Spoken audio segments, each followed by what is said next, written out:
ही गोष्ट आहे मदन ऊसवाल्याची, ज्याचा नंदीपूर गावामध्ये एक लहानशी ऊसाच्या चरख्याची गाडी होती.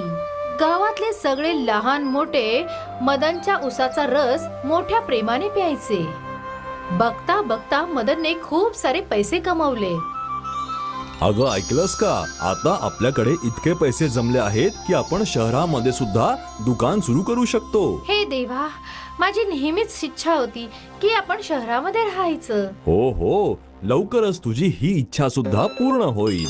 मदनने शहरामध्ये एक दुकान खरेदी केलं. आता छान दिसतंय, mother sugar cane juice centre. Sugar cane.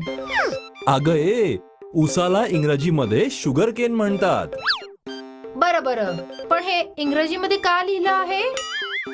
जसा देश तसा वेश.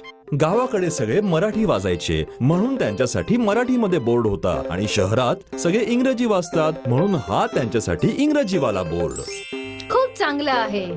मदनने आपल्या शुगर केन ज्यूस सेंटरची शहरामध्ये सुरुवात केली. पहिले काही दिवस तर खूप चांगले गेले. मदनचा धंदा खूप चांगला होत होता. अंकल, एक ज्यूस द्या ना. हे घे बेटा. मदन खूप खुश होता. अरे काय, हे तर सगळे वाळलेले आहेत. अरे काय करू, गरमीच तशी पडली आहे.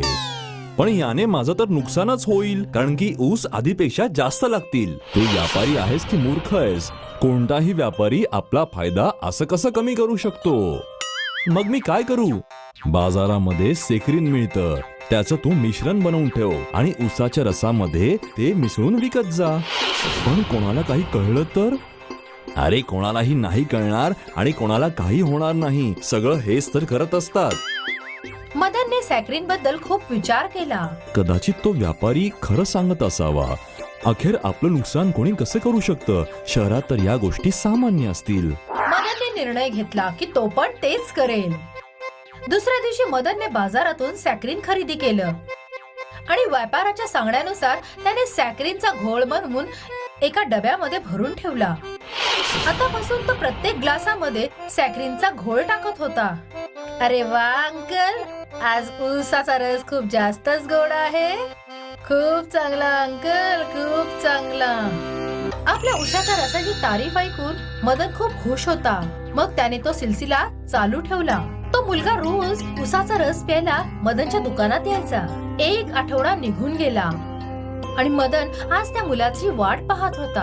अरे आज काय झालं? आज तर तो मुलगा अजिबात नाही आला. रोज याच वेळी तो येत असतो.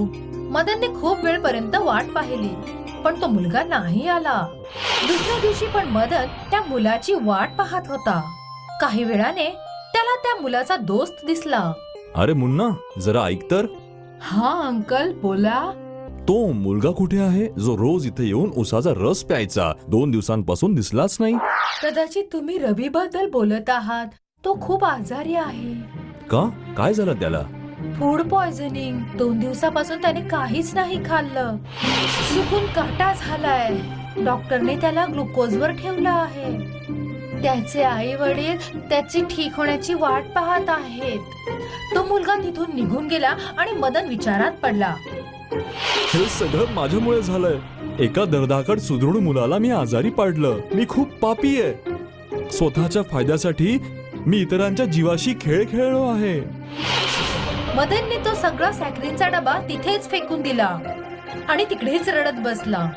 मदनला आपली चूक उमगली आणि हे पण की त्याच्या लालचेमुळे दुसऱ्याचं नुकसान होत आहे.